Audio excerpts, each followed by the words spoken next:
कक्षा 8 हिंदी पाठ 5 दोहे। इस पाठ के अभ्यास और स्वाध्याय के प्रश्नोत्तर समझेंगे। प्रश्न 1, शिक्षक की सहायता से दोहों का भावपूर्ण गान कीजिए। तो आपको शिक्षक की सहायता से YouTube से आपको दोहों का भावपूर्ण गान करना है, समूह गान भी करना है। प्रश्न 2, निम्नलिखित शब्दों का अर्थ बताकर उनका वाक्य में प्रयोग कीजिए। उद्यम, उद्यम का अर्थ परिश्रम। वाक्य में प्रयोग, बिना उद्यम फल की आशा निरर्थक है। प्रकृति, अर्थ स्वभाव। वाक्य में प्रयोग, इंसान की प्रकृति सरल होना चाहिए। खैर, खैरियत, कुशलता। ईश्वर सबकी खैर रखता है। कुसंग, बुरी संगत। कुसंग करने से कभी हमारा अच्छा नहीं होता। कंचन, सोना। कंचन महंगी धातु है। जपमाला, जप करने की माला। ध्यान करने के लिए जपमाला करना चाहिए। दुख, खेद। अनजान व्यक्ति की मृत्यु से भी हमें दुख होता है। भुजंग, सांप। खेतों में भुजंग दिखाई देना आम बात है। हर्षई, खुशी। त्योहारों में बच्चों को हर्षई होती है। तो इसी तरह आप जो शब्द है उसका वाक्य में प्रयोग करना है। आप नए नए वाक्य इस तरह से बनाइए। प्रश्न 3, प्रश्नों के उत्तर दीजिए। 1, अगर भगवान आपको कुछ मांगने को कहे तो आप क्या मांगना चाहेंगे? उत्तर, अगर भगवान मुझे कुछ मांगने के लिए कहे तो मैं भगवान से सभी को सद्बुद्धि दे यही मांगना चाहूँगा। इससे लोग बुरे कर्म करना छोड़ दे। इससे जगत में सभी सुखी और खुशी से रह सकेंगे। धरती पर का पाप ही नष्ट हो जाएगा। धरती ही स्वर्ग हो जाएगी। तो इसी तरह आपको भगवान से जो भी मांगना हो वह मांगकर उसका उत्तर लिखना है। यह उत्तर मैंने अपने विचार से लिखे हुए हैं। आप अपने विचार से लिखिए। 2, अच्छे व्यक्ति की संगति से आपको क्या लाभ हो सकते हैं? उत्तर, अच्छे व्यक्ति की संगति से मेरी जो बुरी आदत है वह छूट जाएगी। अच्छी संगत के कारण अच्छे ही विचार आएंगे। अच्छे बुरे का अंतर समझ पाएंगे। अच्छे व्यक्ति की संगति से मुझे कोई भी हानि होने का डर नहीं रहेगा। तो इसी तरह अच्छे व्यक्ति की संगति से आपको क्या लाभ हो सकते हैं वह हमें लिखना है। आप अलग विचार प्रकट कर सकते हो। 3. लोग धर्म के नाम पर कौन सा आडंबर करते हैं?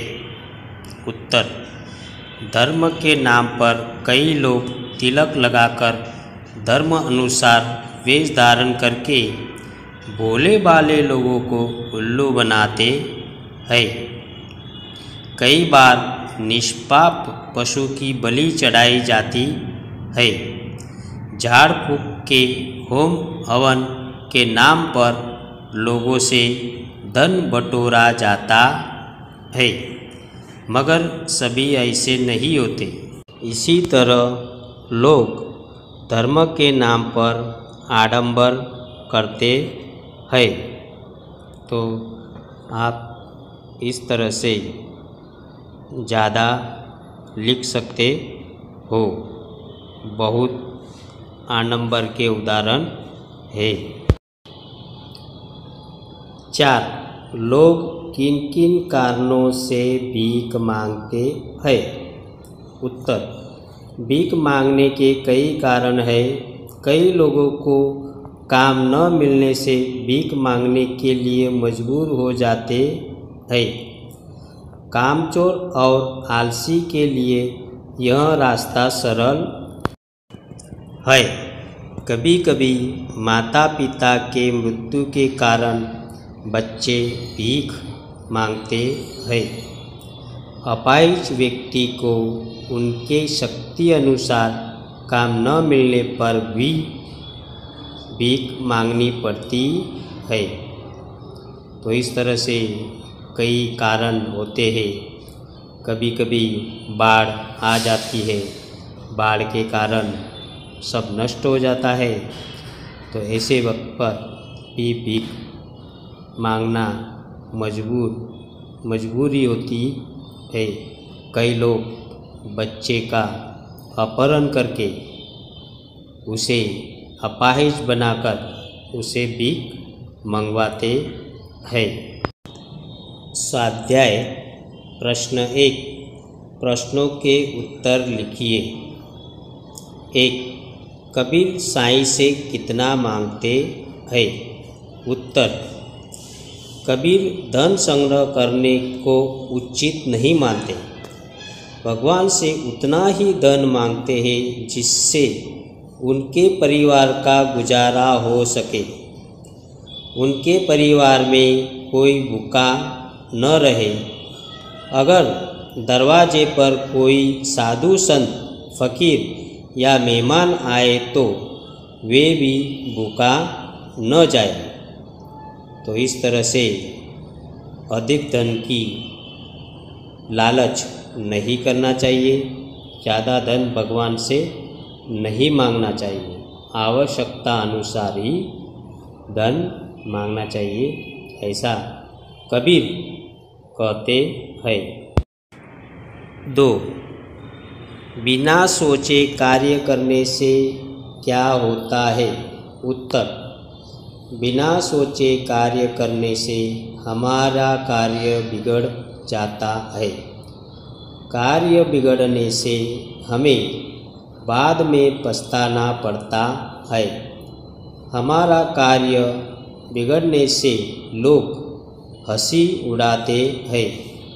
इस तरह कार्य के बिगड़ने के साथ हंसी के पात्र बन जाते हैं। 3. चंदन और भुजंग के उदाहरण द्वारा रहीम क्या कहते हैं? उत्तर: रहीम कहते हैं कि जिस व्यक्ति का स्वभाव उत्तम प्रकृति का हो उस व्यक्ति को बुरी संगति का कोई प्रभाव नहीं पड़ता। चंदन के पेड़ पर सांप लिपटे हुए होते हैं, फिर भी चंदन पर सांप का विष व्याप्त नहीं होता। इस तरह उत्तम प्रकृति के व्यक्ति पर कुसंग का कोई परिणाम नहीं होता। तो इस तरह से जो अच्छे व्यक्ति होते हैं उस पे बुरे लोगों की असर नहीं होती, उन पे कोई प्रभाव नहीं पड़ता। चंदन चंदन ही रहेगा और उत्तम व्यक्ति उत्तम ही रहते हैं। 4. रहीम बड़े लोगों की क्या विशेषता बताते हैं? उत्तर: बड़े लोग खुद की बड़ाई खुद नहीं करते। वह कभी भी बड़े बड़े वचन मतलब बोल नहीं बोलते। हीरा मूल्यवान होने के बावजूद स्वयं का मूल्य नहीं बताता। उसी तरह बड़े लोग खुद की तारीफ खुद नहीं करते। 5. तुलसीदास किसके घर नहीं जाना चाहते? उत्तर: कोई के घर जाने से उन्हें खुशी नहीं होती हो, उनके आँखों में प्रेम न दिखाई दे, ऐसे घर पर हमें नहीं जाना चाहिए। भले ही उनके घर पर सोने की वर्षा होती हो, वह बहुत अमीर हो, फिर भी वहाँ जाना नहीं चाहिए। तो जहाँ हमारा सम्मान नहीं होता हो, ऐसे घर पर हमें कभी भी हमारे कदम नहीं रखना चाहिए। प्रश्न 2. इस इकाई के दोहों में से आप कौन से सद्गुण ग्रहण करेंगे? उत्तर: इस इकाई के कबीर के दोहों से सीख मिलती है कि हमें अधिक धन की लालच नहीं करना चाहिए। कोई भी कार्य सोच समझकर करना चाहिए। रहीम सीख देते हैं कि कभी भी हमें दूसरों से मांगना नहीं चाहिए। स्वयं की प्रशंसा स्वयं न करें। कवि तुलसीदास कहते हैं कि आत्मसम्मान मिले वहीं पर जाना चाहिए। बिना परिश्रम हम कुछ भी नहीं पा सकते। तो इस तरह से इस इकाई के आधार पर बहुत सद्गुण बताए हैं। वह सद्गुण हम ग्रहण कर सकते हैं। आप ज़्यादा भी लिख सकते हो और आप कम भी लिख सकते हो। प्रश्न 3. निम्नलिखित जवाब मिले ऐसी पहेलियों का निर्माण कीजिए। उत्तर: मुँह है लाल, हरी है काया, पिंजरे में रखते लोगों की माया, खाता हूँ हरी मिर्च और आम, दून बोलता मैं राम राम। तो इस तरह से पिंजरे में रखते लोगों की माया, माया मतलब प्रेम, उनके प्रेम की वजह से उन्हें पिंजरे में रखा जाता है। तो यह है तोता। पंख नहीं फिर भी उड़ती, एक ही धागे से गगन को छूती, बच्चों की हूँ मैं खूब प्यारी, धागा कटा तो जमीन पर गिरी। तो इस तरह से इसका जो उत्तर है वो पतंग है और पतंग के यह पहेलियाँ बनाई है। चींची करके सबको उठाती, आंगन का पंखी सबको भाती, टिप टिप करके चुगती दाने, फुदक फुदक कर गाती गाने। तो इस तरह से यह चिड़िया की पहेली है जो मैंने बनाई है, तो आपको उसी तरह से नई नई पहेलियाँ बनाना है। नई नई पहेलियाँ बनाइए। सिर्फ पहेलियाँ बनाते वक्त प्रास वाले शब्द अंत में आना चाहिए। इस तरह से यह पाठ के अभ्यास और स्वाध्याय के प्रश्नों के उत्तर पूर्ण हो चुके हैं। आभार।